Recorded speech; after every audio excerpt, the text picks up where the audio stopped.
Hey everybody, welcome to the Dr. K Show. I'm Dr. Kirsten Lauritsen, and today I have Dr. Michaela with us here. She is a registered physiotherapist, a contemporary medical acupuncture provider, which is really cool, and hopefully we talk a little bit about that today. She's a neurofunctional sports performance practitioner and the founder and CEO of Instil Physio, and she's up in Canada. So really excited to have her today. Her practice focuses on empowering the female athlete in their health and sports performance through education and physiotherapy. So you can imagine this is why I really wanted to have Michaela on today. So welcome. So excited to have you.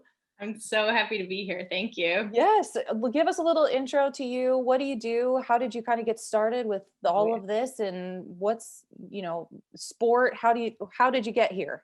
Yeah. I mean, I feel like I'd have to go back to the very beginning, so I'll Oh, try to please do that do. quick. So I grew up playing like every sport imaginable. I was always just interested in playing as many sports as I can. And I like when I think back, I'm like, I really wanted to be the best at every single sport, which like I don't know if that's common or not, but I just did. I thought like that was possible. And I had a great time doing it. So sport has been integral to my life for sure. And I kind of love thinking about, so both my parents were athletes, and my mom was always like that mom who was like, you can do whatever the boys do. Like, don't ever let that stop you. And so I grew up not having any clue of this inequity in sport, which I think was like great until now. And now I want to do something Right, about that. But right. so I never ever thought that I was lesser than a male athlete or that I wouldn't have the same opportunities. So I think sport taught me a lot about that, which is awesome. So then naturally, one injury or another, I think it was more like in university probably, and I would go to physio because I couldn't run and that was the thing I was doing at the time. And that sucked. Like I hated missing sports, fitness, activity. Like that was just such a massive part of my life that anything that took me out of that was like not okay. Right. So then it just evolved and I ended up in physiotherapy, thinking I would go into working with athletes. And kind of learning a tough lesson at that point where I thought I was going to work with a sports team, Mm. and hearing that was the first time I heard a message of inequality, which was like, oh well, you'll never get hired by a sports team because you're a female. They won't hire a female practitioner. And I was like, oh. And I remember thinking like that makes sense. Yeah. And then getting so mad, like why would I think Yeah. that makes sense? And why Right, would someone say that to me? right. So that was my first kind of introduction into like, oh, there's a difference here. Yep. And so then physiotherapy, and I did a bunch of different things. I worked in pediatric rehab. I worked in publicly funded geriatric care, amputee rehab. And then I opened my own practice, and I had taken a course that was for external treatment of the pelvic floor. I didn't know that at the time. I thought I was going to learn up the core, which I did learn about. And it's Julie Wiebe, a physical therapist in California. She's amazing. Awesome. So if you work or want to work with female athletes on the movement piece, like I cannot recommend her course enough. And I remember learning about these issues that females were having after having a baby and returning to sport and fitness, and they didn't have to be that way. Like these are Mhm, not, this is the way it is. And mhm. I remember thinking, this is crazy. Like, it's just because there's not the right information available. Like, people just don't know about this. Like, I didn't know about it. Everyone I worked with did not know about it. Mhm. And then ensued, I just started to see all the gaps in care for females, female athletes, like whether you want to walk your kids to school every day or you want to be the best athlete on the soccer team. There's just so many gaps in knowledge, and knowledge informs care. And so I just became incredibly invested in learning as much as I could, helping as many people as I could. And naturally, it's just grown into more focus on the female athlete, which Yeah. aligns for me because I'm also a female athlete. Yeah, right, Yeah. right. Here we are. Totally, Yeah. totally.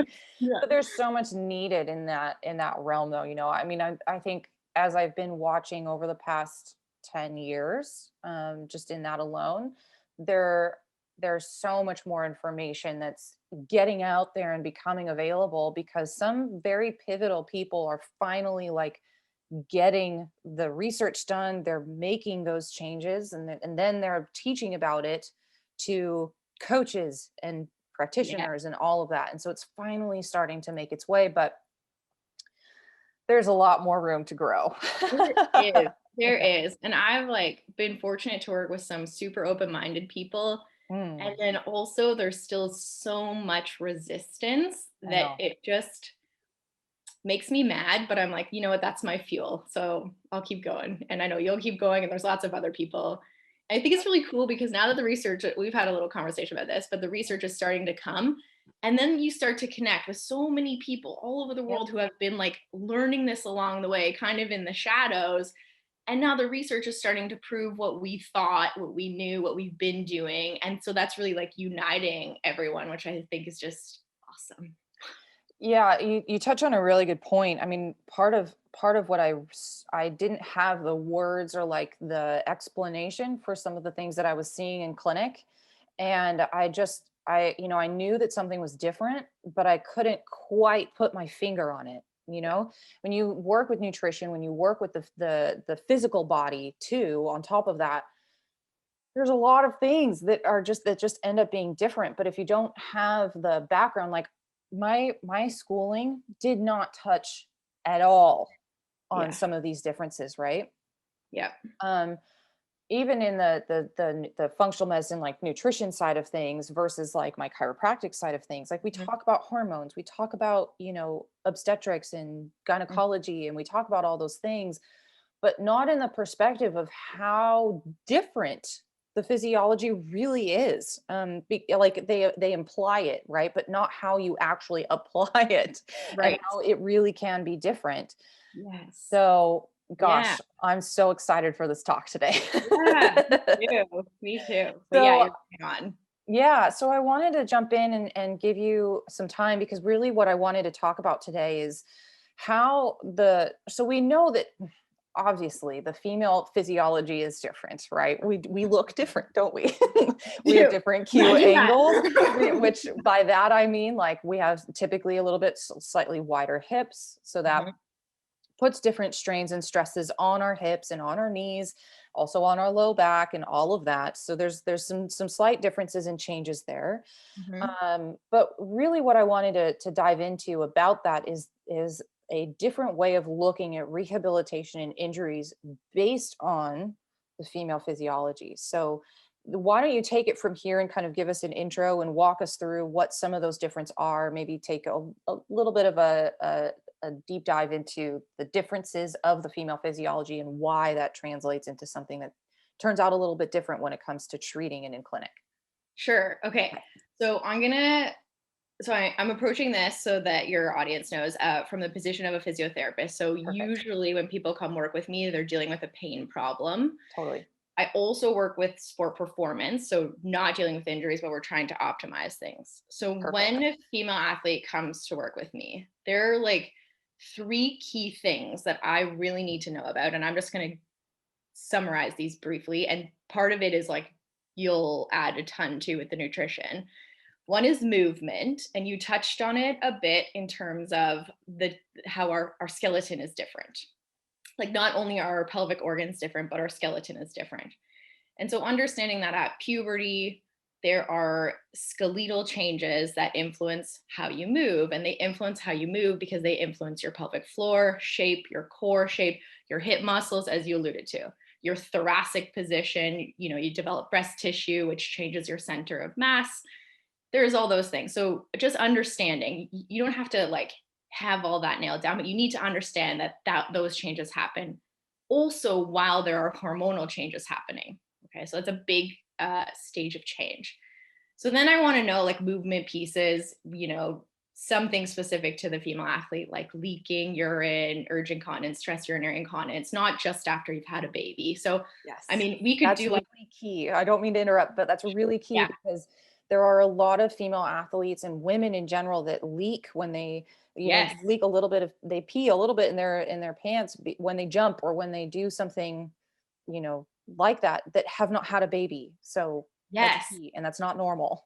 So Exactly. Common, not common, normal. not Common, normal. not normal. Yes. Yes. Go And ahead. so I was like, I think we could do like a whole other episode on. Oh, for sure. So there's a bunch there. And then there's energy and physiology. And I kind of have energy in the middle because it overlaps with the physiology and the movement. And I think the energy really also plays into your nutrition piece a lot that you talk about. So, and energy is the basic things like I want to know about sleep, your energy levels, iron, like have you had your blood tested? Do you have low iron? Do you know that? That gets missed so much with female athletes and injuries, persistent injuries. Like I know. it blows my mind sometimes. So again, I feel like that's a whole other conversation. And your physiology plays into that. And I know Yeah. you know this for Yes. sure. So then physiology. So I do deep dive into a lot of information with that with clients. So like, I want to know about your menstrual cycle. Do you have one? Is it regular? Do you have PMS? Do you have to like alter your lifestyle because of your PMS pain?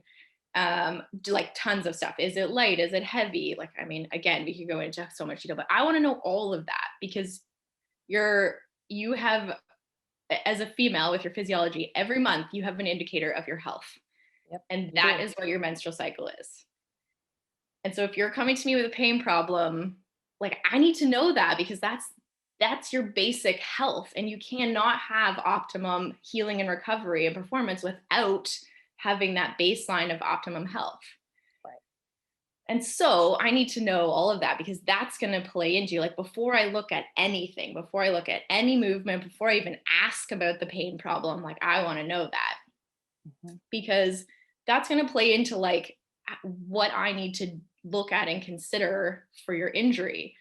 So if you are not getting your period, did you have one and now you don't? Because then, as you talk about, like that's a massive energy deficit. Like, what is going on?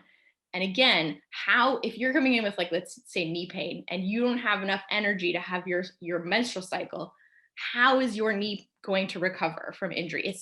It's not. It's just not. Right. And this gets missed all the time because it's like, oh, do more exercises. You're weak, like you're tight. It's like, but yeah, there's not enough energy to recover and repair and heal from what you're doing. Of course, you're going to be weak, tight, have pain. Right.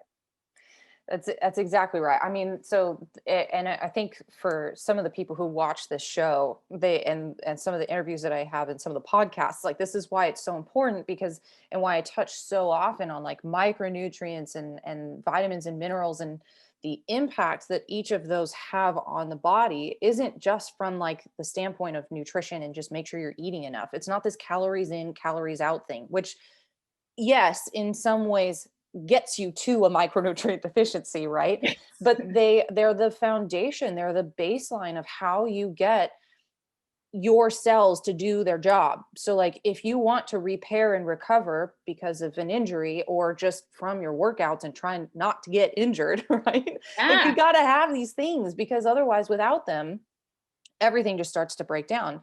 And your period being one of them is one of the things that you will start to notice right off the bat if something isn't right. exactly. It's huge, Exactly. huge. Huge. Yeah, Mhm. Yep. exactly. So yeah, so then needing to understand where that athlete is from baseline with that. And then I Right. think like there's like so many ways we could take this conversation. But another thing I really encourage athletes to do is to track their cycle because you may not know some of these things if you're not tracking it. And again, this can be like your ally in your training and your sport performance and your health. Because as you just said, like there will be signs in your menstrual cycle that something's not right, Yep. potentially, most likely well before anything else starts to complain, Mhm. right? And so I like to have all my athletes track their cycle. And then if we're like, if you want to take it to sport performance, and again, I know you talk about this, so by all means jump on in. But like from an injury prevention, a pain management, a sport optimization position, like I want to know like how are your symptoms throughout your cycle? Like how's your recovery? Because then you can start supporting your training. So like I like to give an example of I work with a high level gymnast Yeah. and we're doing more sport performance optimization, big season coming up. And so this person is tracking their cycle And if they come in and I'm asking, like, how's their fatigue? How's your training? Like, how are these things going? We look at like her symptoms, but then where is she at in her cycle? Is she a few days before she's about to menstruate? Because inflammation is higher there. So recovery is lower. So we don't need to freak out and think she's overtraining or dealing with a bunch of injuries. It's okay, well, what are we going to do to support you during this time nutritionally, which I know is your wheelhouse? But from a sleep perspective, from a treatment soft tissue perspective, from a training perspective.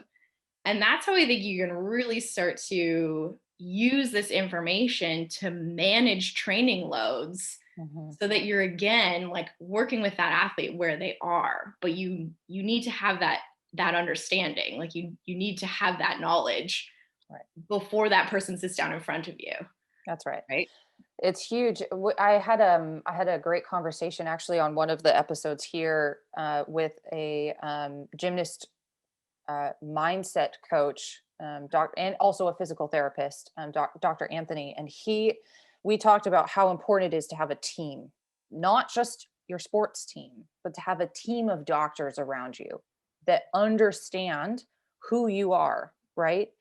Because Yeah. and how you're functioning, because the conversations aren't happening between young athletes, young female athletes, also middle-aged female athletes and their coaches. They're not happening. And they're also not happening necessarily with their practitioners either. Just as you're talking about here, how many chiropractors or physical therapists are actually asking their patients, their female patients, Yep. where, like, they may ask at the beginning, right? Like, how are your periods? How are you on birth control? They'll ask, those things, but then it's never talked about again, right? Mm-hmm. And Exactly. especially when you're working, this is important regardless of whether you identify as being an athlete or not, but Yes. particularly for people who are looking for that higher performance, you do need to understand where athletes are in this cycle, because just as you said, if they're inflamed because they're going into their period, which is a normal thing. Yes. This is not inflammation that's bad necessarily. Like, it can be bad. It can be a sign that inflammation is out of control in your body monthly. You're Yeah. welcome Yeah. for that Exactly. reminder. Yeah. But it also is it's just understanding where they're at. And if you don't talk to your practitioner about your period, and you don't know how to, if you don't talk to your coach about your period because you don't know how to, there's things you can learn in order to do that and open up those conversations. But this is why these conversations are so important, is because they do actually have an impact on how you look at recovery Yes. and your training and all of it, the whole picture. Bang on. Yeah. Bang on. It's huge, and it's going to be super effective in helping female athletes, right? Yes. So, it's about like there's a big push for equality, equity in sport. And Right. I'm like all for that, but like we also have to have it in healthcare and in Yes. health for supporting. Like you can't have high performing female athletes without the right healthcare for them. And Yeah. so And that includes on all levels. That's not all just levels. gender based, that's race, that's everything. It's Yes. everything across the board, because there are differences. Yep. Yeah, and that's a whole other conversation. Yeah. Whole But other it is important conversation, to but mention, right? Like, very, very prevalent right now. it is. It is, but it's also important to talk about and to mention, just because there are differences. And that's how we create change, is by Yeah. talking about it and creating awareness that there are differences. But okay, so what I would like to do is ask a question on okay, so from an injury standpoint, are there some injuries that are more prevalent in the female population, that you've noticed? I think it's not so much that there are more injuries that are more prevalent, but that the root cause or potential differential diagnosis isn't well understood. Ooh, okay, go ahead. So I'm gonna use and then again, I think like understanding the athlete as a whole, so that movement, energy, physiology piece isn't applied, and so therefore if you miss that piece, if they have an irregular cycle and they have lots of inflammation, like they're not going to recover fully. So I think that gets missed, and you can apply that to any kind of injury. But I think one example that I'll use is like knee pain or patellofemoral pain or whatever you want to call it, anterior knee pain can actually be a visceral somatic referral from your uterus and ovaries. So, like a heart attack produces shoulder pain, Right. your uterus and ovaries can produce referred pain to your knee. And so, think of your young athlete who has just gotten their menstrual cycle, and it's totally normal in the first 2 years of menstruating for it to be all over the place and your hormones all over the place. And so your ovaries might be going crazy and referring pain down to your knee. So if you just treat the knee, you miss it entirely, entirely. Yeah. And that's huge. That's huge. And so, and for me, like I don't do visceral work, but I know that connection. And there are other signs the body will give me that I know where to treat and intervene. And so for those like who are like, well, what's the anatomy? Okay, well, your uterine tube is innervated by segments from thoracic 10 to lumbar 2 vertebrae. And your knee, the nerves that supply your knee are your obturator nerve, your femoral nerve, and then we also have the saphenous nerve. And their lumbar segments L2 to L4. Mm-hmm. And I mean, there's a lot more overlap if you want to get into the hip as well. But that's just like one example. And so again, it's like I always think of it like layers. You have to understand the layers of the body and what you're looking for, because it's never just like, I shouldn't say never. It's hardly ever just patellofemoral pain syndrome for whatever that is to you, if that makes sense. So I think Yeah. it's like, again, you have to understand that there's that level of a female physiology. And so then you need to be able to apply that. So the other thing is like if an athlete comes in and they have PCOS, so polycystic ovary syndrome, or uh, what's the other one? Not PCOS. I knew I was gonna like have a brain blip today. It's like I felt it. Endometriosis. Endometriosis? Okay, yeah. Yes, endometriosis. So those can be huge contributing factors to visceral somatic referral, meaning Oh, for sure. musculoskeletal pain showing up in a person, but it's really of a pelvic organ origin. Mm-hmm. And if you don't understand like those issues that arise with a female and their physiology, then you'll totally miss the boat on helping them with their pain problem.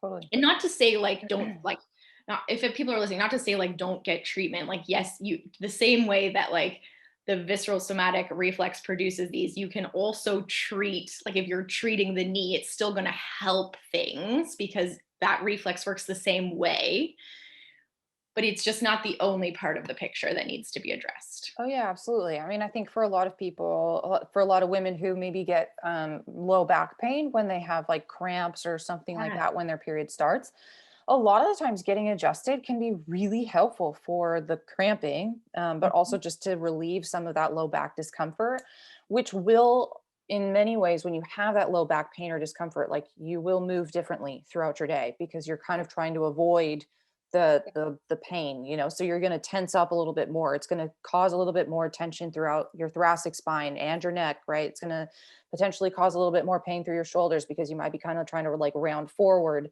avoiding that, whatever Mhm. that is. Or heck, you might just decide you're going to lay on your couch all day, which then means you get no movement, and that's going to have an impact, right, on your Yeah. day as well, and on your body. And so not getting treatment isn't necessarily the right idea. It's just understand the layers, right? Yes. Yeah, Yes. Understand that's the awesome. layers for sure. Love And it.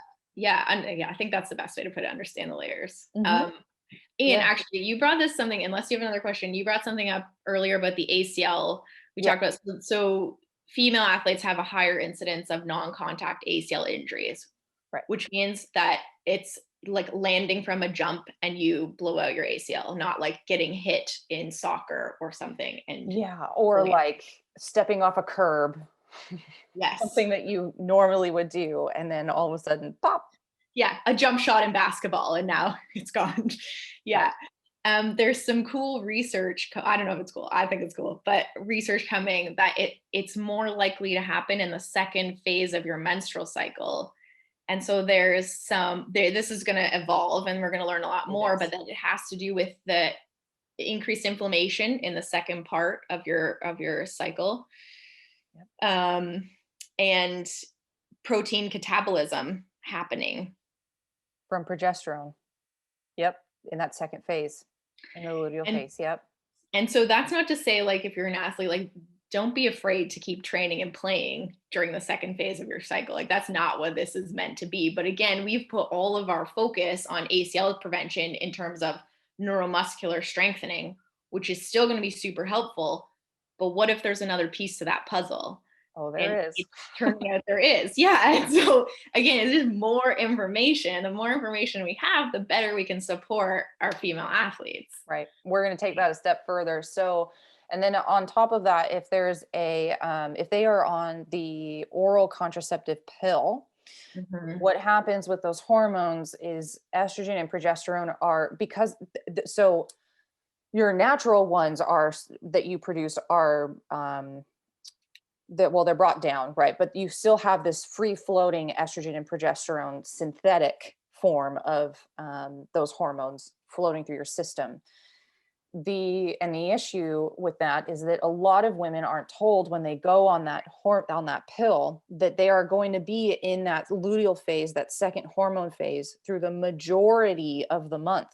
Mm, So, and there's an issue with that, which is number one, they're not told that they need to increase their antioxidants from food, not right. supplements, but from food. They need to be eating more fruits, vegetables, your omega-3s, your fish, like all of that. Those anti-inflammatory, antioxidant foods become even more important when you take the oral contraceptive pill, from Mm, any standpoint, but especially if you are training. You yeah. have to do it because it's going to have an impact on inflammation in your system, just as you're mentioning. You don't know the impact of what that might have. And because the estrogen and progesterone are a little bit higher, you're going to have that muscle catabolism breakdown, which is going to make protein far more important to make sure that you're prioritizing that. All Yes. the things just become so much more important. But again, our practitioners aren't talking about this when they're putting their patients on birth control. And so it's Mhm. like so darn common for my athletes to come in and I'll ask them, I'll be like, okay, are you on birth control? Which one are you on? And then I have to go back to square one and re-educate them on what is actually happening physiologically in their system.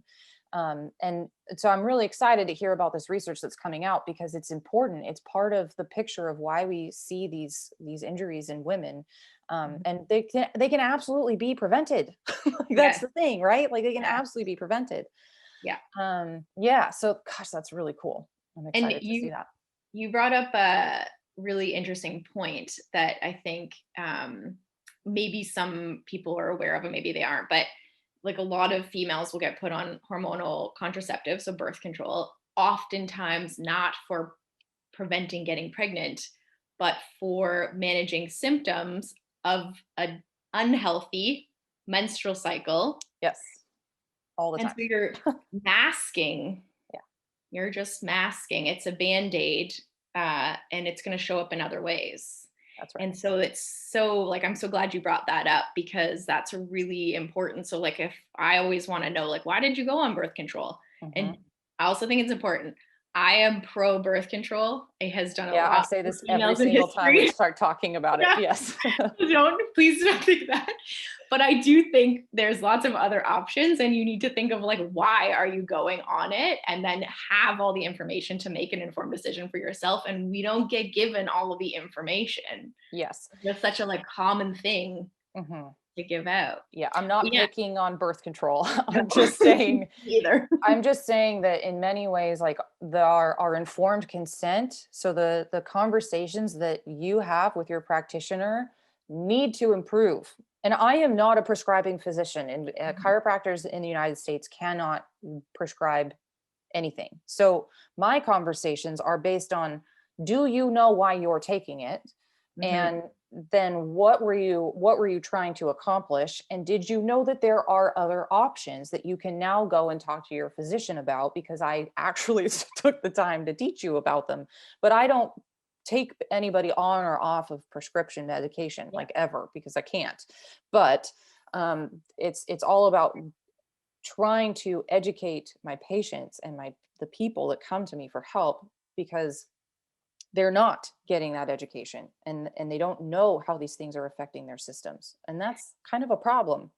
It's a huge problem because, yeah, it's a huge problem because it is showing up. It does show up in the form of poor performance and Yeah, it injuries does. like stress fractures. Yep. And, Yep. there's lots of stories of athletes sharing their experience now. And like something that stands out to me is a lot of times a female will be put on birth control like around the age of 15 or 16 Oh yeah. because of painful periods or heavy periods or like it's usually or bad skin, right? Yep. And bone development for females is between the age of 12 to 25. Yep. Like that's it, like yes, you can influence it later, but like that's like your peak bone mass development time. Like, and if you're not having a healthy cycle of progesterone and estrogen, that impairs your bone formation. Yep. And so that's like a big deal. Yep. It is. It is. And some of them are better than others. There are some birth controls that are more local to the uterus, so like your Yes. IUDs, things like Yes. that are lower dose hormones, things like that. They that are much that will have far less of an impact on your system. Mhm. But they may not do some of the things that you want them to do, like help with your skin stuff, things that they may not also potentially have an effect on migraines if you get those around your periods, things that people tend to go on birth control for to try to control their hormones. They don't Mhm. always have that type of an impact, which is why a lot of people go on the pill. Mhm. But anyway, yeah, so those Yeah. are, but as you also said, and as I think a lot of my listeners and people know, it's about the root cause, which you've talked on quite a bit, which is you you have to ask the questions. You have to understand why you're doing things. If you're trying to cover something up with a pill, it's not doesn't mean that you have to get off of birth control, or it doesn't mean that you have to get off of that medication. It's just, if there was already something going on Yeah. underneath the surface, it's still going on because Yes. you didn't actually fix the problem. You Yeah. just decided to do something that would change the symptoms and make your labs potentially look nicer, but it doesn't actually address what caused it in the first place, which is why looking at a systems based approach, like you talked about, it's not just about looking at the knee, or it's not just about looking at the shoulder. It's about Mhm. looking at everything that's happening in the body at that time, Mhm. and potentially in the past history as well, that Mhm. will give you a far better look into what's going on with that person and with that patient, than just saying like, well, let's just try this and we'll see what happens. Yeah. You can just take this for forever. Yeah. Exactly. Exactly. Yeah. But that's I think that's a like functional medicine, this like just different way of looking at the root cause of things, isn't really about the name or about the way of like the type of medicine that you practice or whatever that you do. It's just more a product of seeing that there are far too many things happening in the medical system, and far too many patients who are just not getting everything that they could. And Yes. that's that's why we do what we do. Yes, exactly. Yeah. Yeah. And I think it's like because I know touching on the injury piece. And you had said earlier it's about like building your team. And so that's also Mhm. like the position I take from it. So I, as a physiotherapist, will work on your movement and muscle tension and strength and other findings that the nervous system provides, and that I can treat with acupuncture, as we were going to talk about. Yeah. But it's also like having that team. So, like, although I may not make nutritional recommendations, Hmm. if there are a lot of energy deficits happening and physiology issues with the menstrual cycle, like that athlete needs support with that if they want to reach their goals. And they're coming to me with a goal of returning to sport or staying in sport or being able to lift their child, like whatever level of athlete you want to be. And so if I don't have that information and knowledge, I'm only giving them like one part of their team approach, and you need to understand like where other players need to come in. And that's like where I know you're talking with functional medicine. Like honestly, like when I talk to clients about their menstrual cycle with their injuries, I'm like, it's like, we got to modify your schedule a little bit, like make sure you're sleeping. But I'm like, it's nutrition, nutrition, nutrition, I know. nutrition. I Like know. and I can support you during that time. So for some of your listeners, if you're sort of thinking like, oh, that might be me, like I might be having some of that, you can like schedule your massage or your chiropractic adjustment or your physiotherapy session in that luteal phase or menstrual phase. Like you can schedule those things when you're more like when your recovery is Yeah. affected and you're When more you need inflamed, them because more. it will help you manage that. Yeah. And then on the flip side, there's lots of research now showing to push your training in the first part of your cycle. And so you can start to align your team and your resources to best support you. It's not a bad situation. It's just with that right information, where to put your, like, how to put your team together, and then where to like contact your players and when you need help with what. So good. Yeah. Yeah. It's so important. Awesome. So what about for like our women who are kind of perimenopause, Mm. postmenopause, what are some things that they need to be thinking about as far as like maybe bone health, muscle strength? What are some things as far as like overall health goes that also relates to the potential for injuries, um, things as we tend to mature? Mhm. What do we need to think about as far as that goes? So I think the key messages are for sure strength, because you lose muscle easier as you age, period. But then when you're perimenopause and menopause, because of the hormone fluctuations, it's harder to build muscle. So it's really important to include strength training. And also for your bones, the same thing. So because your estrogen and progesterone drop significantly, it affects your bone metabolism. And so you want to do some kind of weight bearing exercise. So not in the water, although swimming is wonderful and cycling is wonderful, you need to be doing something that's weight bearing to stimulate that bone growth. Yep. And those are really key. And I think also working on your balance. Um, and a lot of times I think it comes back to Dr. K, to your area of expertise, because with the fluctuating and changing hormones, it comes back to what you put in your body. And so supporting them Sure. nutritionally with how they're eating, and they may need to change how they're eating to support all of that. So yes, you want to have those good exercise habits in place, but it really comes into making sure that your body's getting what it needs so that you can build muscle, so your strengthening is effective, so that you can build bone, maintain your bone. Yep. And so I will see a lot of clients with like hip, like greater trochanteric bursitis, Yes. and they have a lot of muscle weakness, and it takes Yep. time. It takes a long time to get better. So it is also like you have to stick with it. Yep. But it is again a holistic approach, a team approach, because those as your hormones fluctuate, it creates a whole bunch of disruptions in the body and how it functions. And again, you can work with it if you understand what's going on. Yeah, it's so true. And I think the things also that people can take away from this is that so we wanted, if you have the chance, if you are in your 20s, 30s, 40s, especially if you're in your 20s, strength training, start it now. Yes. Start it now. If you're in your 30s, start it now. Strength training, start incorporating that in. And this does not have to be doing massive clean and jerks with your bar weights and snatches and all this Olympic lifting.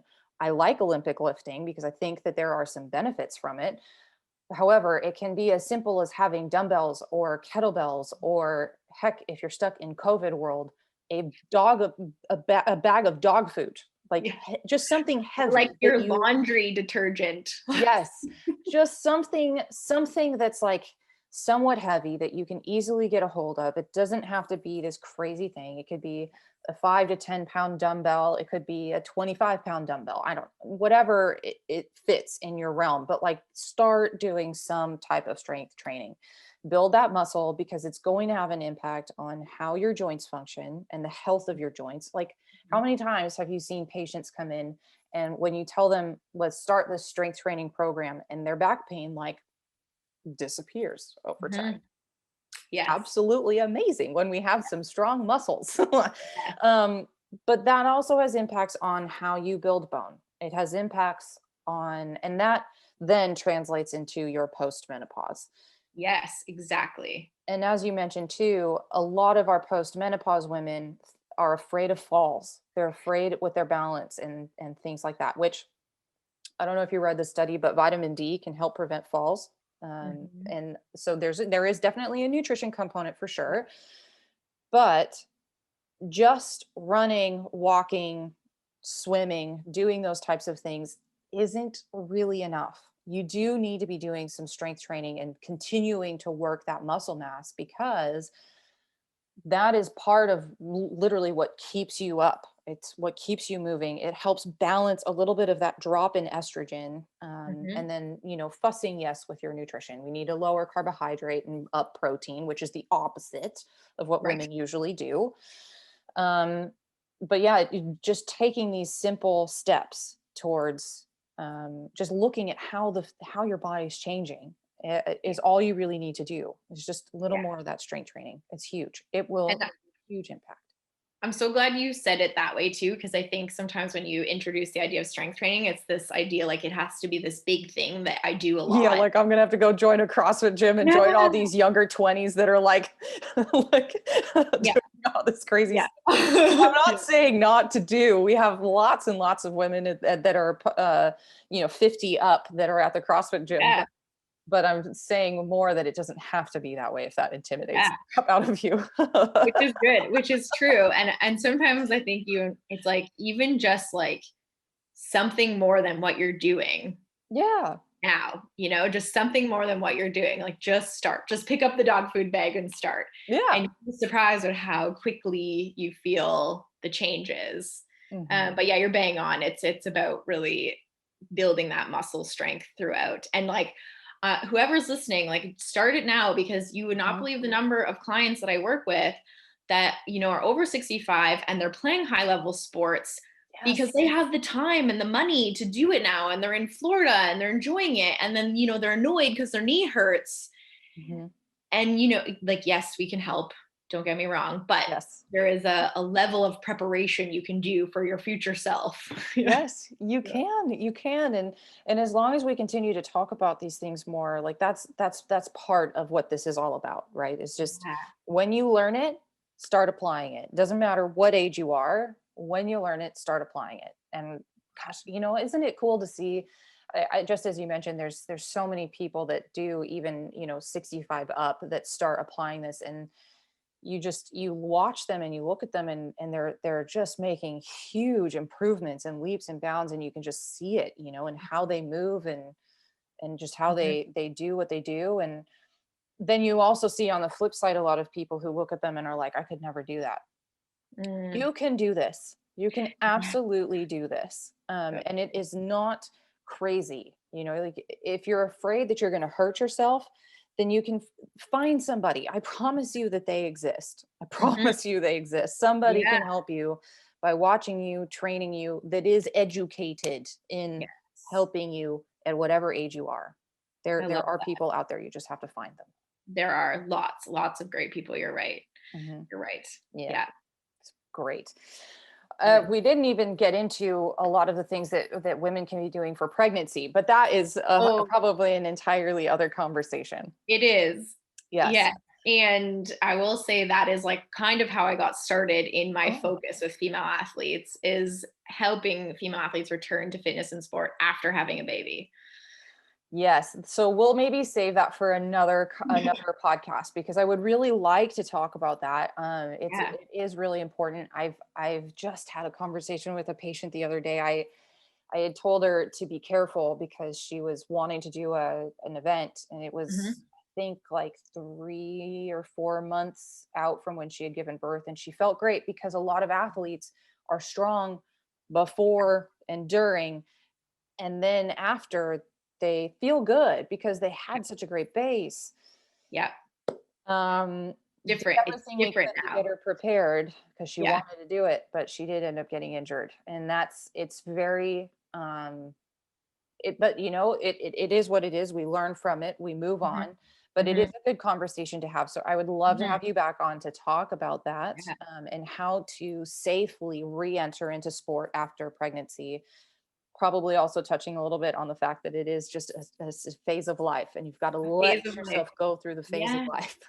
So, Yeah. Yeah. It doesn't have to be a bad thing. right. And again, it's like it is a really great time to be a female athlete because there's so much more coming. But Yep. I think my plug is to your listeners is like obviously they're here so they're getting this information, but Right. so this information isn't mainstream yet, and so it's just Sure like isn't. so important to know about your own health so you can bring that information to your practitioner to get the answers and support that you need. And so understanding your menstrual cycle is a huge part of that.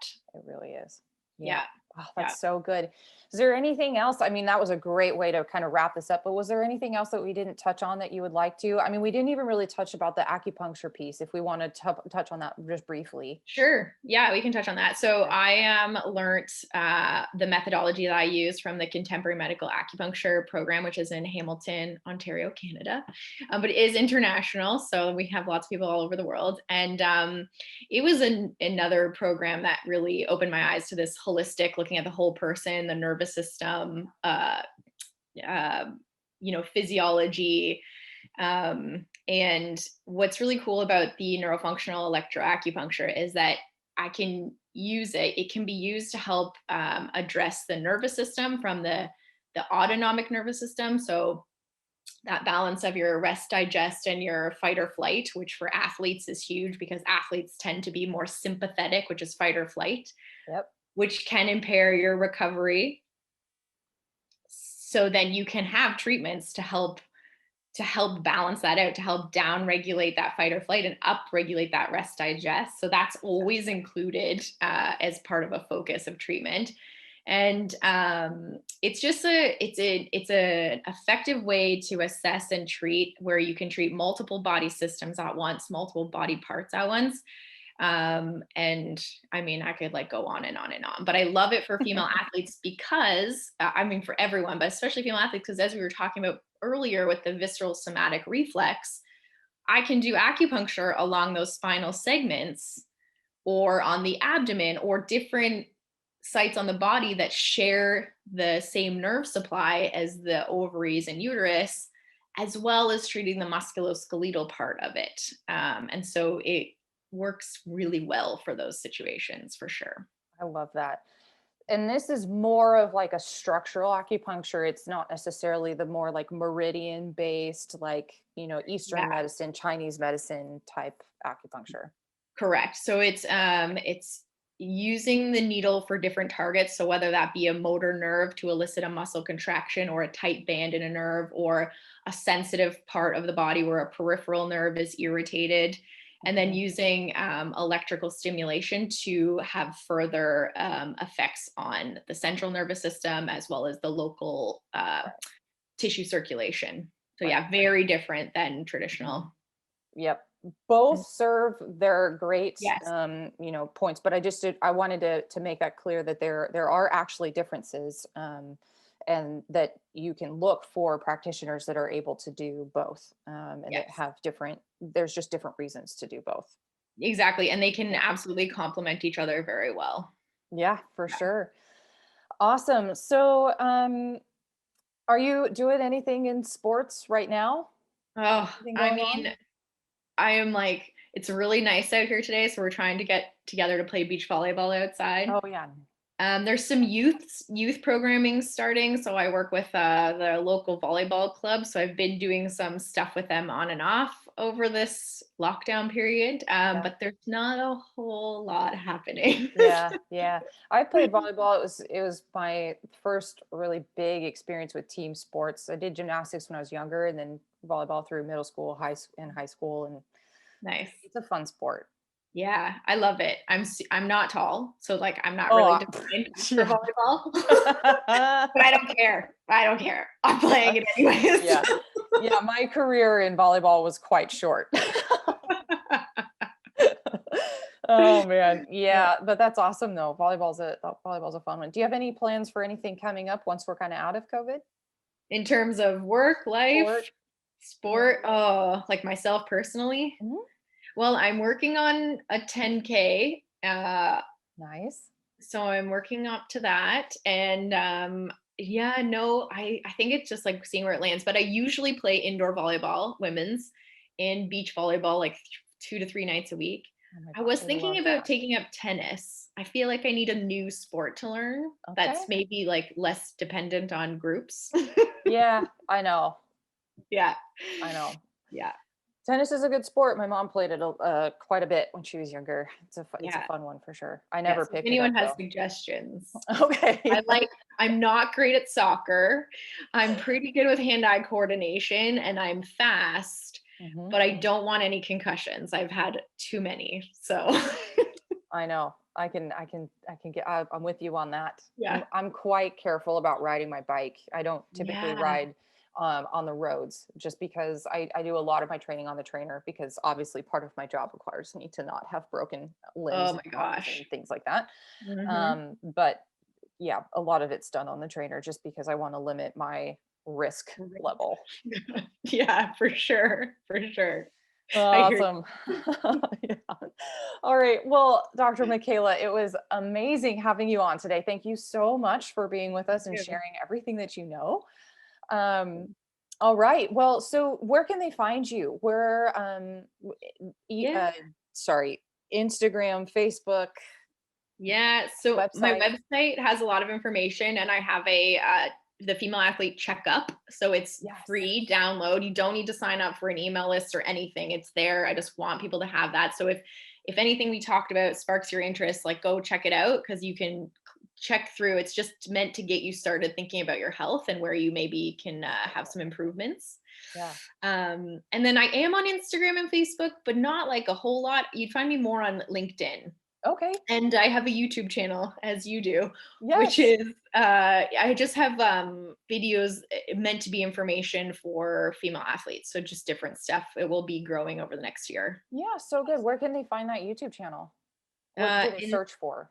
Instil Physio. Okay. I will link INSTIL. it. Yeah, perfect. Yeah, we'll link it because even like this one has like the long letters because it's not, I don't have enough followers, right, to make it Yeah, branded. totally, totally. With you on It's that okay. one. It's fine. We'll get there, but we will Yep. link it in the show notes so people Cool. can find it. Awesome. Awesome. All right. Well, thank you so much. And everybody, thank you for watching. Appreciate you. Please subscribe if you want to see more videos like this one. And we'll see you for the next episode of the Dr. K Show. Take care.